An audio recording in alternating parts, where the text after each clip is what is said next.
Hello दोस्तों, तो इस वीडियो में मैं बात करूंगा यास साइक्लोन के बारे में। यास इंडियन ओशन में साल 2021 में आने वाला दूसरा ट्रॉपिकल साइक्लोन या उष्णकटिबंधीय चक्रवात है।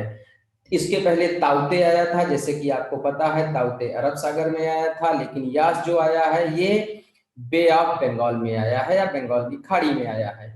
अब सबसे पहले बात करते हैं कि यास जो है इसका नाम कहाँ से आया है। यास जो है ये नाम आया हुआ है ओमान से, तो याद रखिएगा एग्जाम के लिए यास का नाम दिया है ओमान ने। और यास शब्द का जो ओरिजिन है ये है पर्शियन लैंग्वेज से, पारसी भाषा से, और इसका मतलब होता है जास्मिन फ्लावर। इंग्लिश में इसको कहते हैं जास्मिन फ्लावर। अब मैं आपको दिखाता हूं कि यास जो साइक्लोन है इसका ट्रैक किस तरीके से है।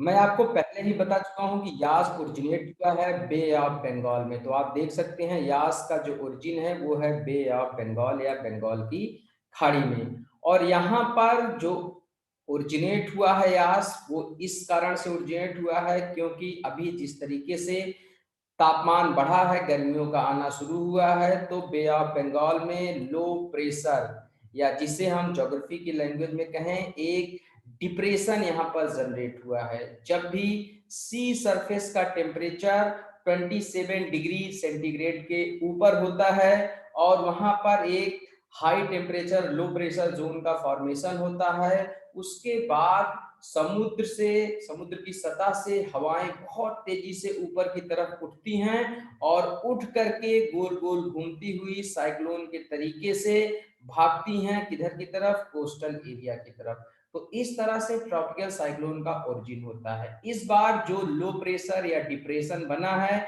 वो बे ऑफ बंगाल में बना है, उड़ीसा और वेस्ट बंगाल के सामने, यहाँ पर आप देख सकते हैं। और यहां से इसने पहले रास्ता थोड़ा सा जो है वो आप देख सकते हैं इस पिक्चर में कि थोड़ा सा ये पहले ईस्टवार्ड चला है, फिर उसके बाद नॉर्थवार्ड इसने रास्ता सॉरी वेस्टवार्ड चला है। वेस्टवार्ड चलने के बाद इसने रास्ता नॉर्थ की तरफ पकड़ लिया है और नॉर्थ की तरफ ये साइक्लोन बढ़ते बढ़ते बढ़ते बढ़ते आप देख सकते हैं आया है और इसने हिट किया है कहां पर, उड़ीसा के कोस्टल रीजन को, उड़ीसा के तटीय क्षेत्रों को और पश्चिम बंगाल के तटीय क्षेत्रों को। अब इसकी जो सबसे महत्वपूर्ण बात इस बार रही है कि इस उड़ीसा और वेस्ट बंगाल को हिट करने के साथ साथ इसका जो इफेक्ट दिखा है, इसके द्वारा उठने वाली जो तेज हवाएं हैं जो समुद्र से उठी हैं वो काफी अंदर तक लैंड के गई हैं और इस बार झारखंड में भी इसका बहुत प्रभाव रहा है। जैसे कि आप यहाँ पर देख सकते हैं इस बार इसने झारखंड को भी काफी प्रभावित किया है। झारखंड में भी हवाएं लगभग 80 से 90 किलोमीटर प्रति घंटा की रफ्तार से चल रही हैं। तो झारखंड के साथ साथ ही बिहार और पूर्वी उत्तर प्रदेश भी प्रभावित हैं, पर झारखंड में अभी तक का यह आने वाला या प्रभावित करने वाला सबसे तेज स्टॉर्म है, जैसे कि आप यहाँ पर देख सकते हैं। तो यास साइक्लोन जो है, मैं इसकी गति की बात करूं कि इसमें हवाओं की गति क्या है, तो लगभग हवाएं एक 130 से 140 किलोमीटर के आसपास चल रही हैं। जो इनकी वेलोसिटी है विंड की वो इसके आसपास है, लेकिन कहीं कहीं पर बीच बीच में कभी कभी हवाएं 150 किलोमीटर प्रति घंटा के आसपास तक पहुंची हैं। और बहुत जहां पर भी पहुंची हैं वहां पर इन्होंने पर्याप्त मात्रा में इफेक्ट किया है। वहां पर समुद्री लहरें उठ करके हवाओं के कारण से जाकर के कोस्टल रीजन को हिट की हैं और पेड़ जो है वो कई जगह टूटे हैं, कई जगह पर छोटे मोटे हादसे हुए हैं। और डॉपलर रेडार डाटा ने बताया है कि जो 155 किलोमीटर तक इसकी वेलोसिटी पहुंची है उसने काफी ज्यादा इम्पैक्ट किया है। ये डिप्रेशन बे ऑफ बंगाल में 23 मई से ही बनना शुरू हो गया था। जो इंडियन मेटीरियोलॉजिकल डिपार्टमेंट है उसने पहले ही एक्सपेक्ट किया था कि लगभग 22 या 23 मई के आसपास से ये साइक्लोन जो है वो इसका फॉर्मेशन होगा और ये आकर के कोस्टल रीजन ऑफ उड़ीसा और वेस्ट बंगाल इसको हिट करेगा। और उन लोगों ने ये भी बताया था उसके साथ साथ कि इसकी वेलोसिटी जो विंड वेलोसिटी है 140-150 किलोमीटर प्रति घंटे के आसपास हो सकती है और लगभग उसके कारण से यहाँ के उड़ीसा और वेस्ट बंगाल के 12 लाख लोगों को इवैक्यूएट किया गया। तो आप यहाँ पर इस पिक्चर में देख सकते हैं कि कैसे ये 23 मई के आसपास डिप्रेशन का फॉर्मेशन हुआ और फिर उसके बाद 24 मई तक ये जो है वो यहीं पर डिप्रेशन बे ऑफ बंगाल में रहा। फिर 24 मई को ये जो है थोड़ा सा आगे बढ़ा और इसने नॉर्थवर्ड ट्रैक पकड़ लिया। फिर 24 मई को ये नॉर्थवर्ड बढ़ता बढ़ता बंगाल के करीब आता गया। 25 मई को ये और करीब आया। 25 मई को इसकी जो विंड वेलोसिटी थी लगभग 120 किलोमीटर पर आवर थी, पर जैसे जैसे ये लैंड के नजदीक आता गया थोड़ा विंड वेलोसिटी इसकी बढ़ी है। इसने 25 मई को लगभग वेस्ट बंगाल और उड़ीसा के कोस्टल रीजन को हिट करना शुरू किया। 26 मई को ये अंदर धीरे धीरे लैंड की तरफ आया। इसने पूर्णतया लैंड को जो है वो हिट किया। तेज हवाएं चली और हवाओं के साथ साथ समुद्र की लहरों ने भी आकर के, क्योंकि हवाएं जो चलती हैं समुद्र की लहरों को अपने साथ लेकर के कोस्टल रीजन की तरफ आती हैं। तो आप देख सकते हैं 26 मई को किया। 26 मई के आसपास से 25 और 26 मई के आसपास से बारिश स्टार्ट हुई इन सारे क्षेत्रों में हवाओं की गति के कारण से, क्योंकि हवाएं जो थी उन्होंने गर्मी होने के कारण अपने साथ ओशन से ह्यूमिडिटी ले ली थी। जब ओशन से ह्यूमिडिटी लेकर के विंड आगे बढ़ती है और लैंड को हिट करती है या ऊपर उठती है तो फिर क्या होती है, बारिश होती है। ये प्रोसेस मैं आपको अपने चैनल पर बता चुका हूँ कि किस तरीके से बारिश होती है।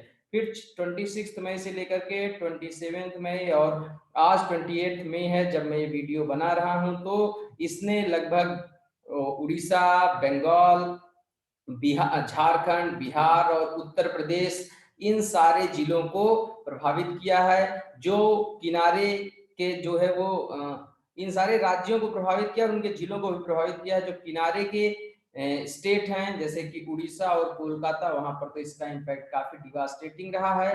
पर कई सारे जैसे एमपी हो गया, यूपी हो गया, बिहार हो गया और झारखंड हो गया, इन सारी जगहों पर इसने जो है वो हल्की बारिश की है कुछ जगहों पर भारी बारिश की आशंका हुई है।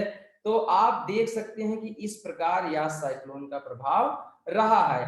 अब ये जो यास साइक्लोन है, मैं बताऊं कि ये एक एग्जाम के लिए क्या इंपॉर्टेंट है। ये एक ट्रॉपिकल साइक्लोन है। इसका ट्रैक कैसा रहा है, इसका ट्रैक ज्यादातर नॉर्थवार्ड रहा है, उत्तर की तरफ ये भागा है। ट्रॉपिकल साइक्लोन की खासियत है कि जब वो 15 डिग्री जो आपका लेटिट्यूड होता है 15 डिग्री अक्षांश के जब वो ऊपर होते हैं तो वो नॉर्थ की तरफ उनका मूवमेंट होता है, उत्तर की तरफ भागते हैं। तो इसने भी वही चीज किया है, उत्तर की तरफ भाग करके ये लैंड को हिट किया है। तो ये जो है कुछ इंपॉर्टेंट इंफॉर्मेशन थी यास के बारे में जो मुझे लगा कि आपको बतानी चाहिए। अब मैं थोड़ा सा आपके इसके डिवास्टेटिंग इम्पैक्ट को दिखा करके इस वीडियो को एंड करता हूं, लेकिन उसके पहले आपको वो देखना जरूरी है। अब आप यहाँ पर देख सकते हैं कि कैसे इस साइक्लोन ने जब हिट किया तो किस तरीके से हवाएं तेजी से चल करके आई और जब हवाओं के साथ में पानी आया और लैंड की तरफ भागा तो कैसे जो है वो घर यहाँ पर टूट रहे हैं। आप देखिए हवाएं चली हैं, काफी घर टूटे हैं और इस तरह से डिप्रेशन का फॉर्मेशन हुआ है, ये पिक्चर दिखा रहा है। और ये देखिए आप यहाँ पर देख सकते हैं कि कैसे समुद्री लहरें बहुत तेजी से बढ़ करके आ रही हैं। जो कोस्टल रीजन है उड़ीसा और वेस्ट बंगाल के, वहां पर समुद्री लहरों ने पेड़ों को तोड़ दिया है, घरों को तबाह किया है।